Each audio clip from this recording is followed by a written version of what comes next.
สวัสดีค่ะ Hello guys welcome back to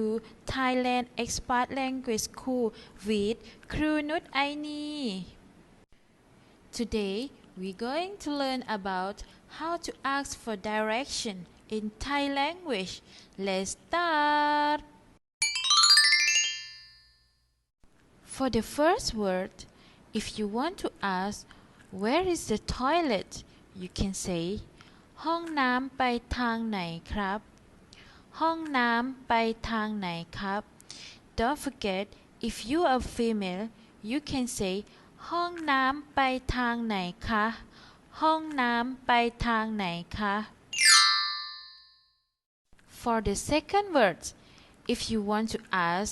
where is the convenience store, you can say ร้านสะดวกซื้อไปทางไหนคะ or ร้านสะดวกซื้อไปทางไหนครับ Don't forget to use ka for female and krab for male. Our last sentence for today. If you are looking for an ATM, you can say ผมกำลังมองหาตู้ ATM ครับ If you are female, you can say ฉันกำลังมองหาตู้ ATM ค่ะ That's all for today. Hope you guys enjoyed the video. See you next time. Bye bye.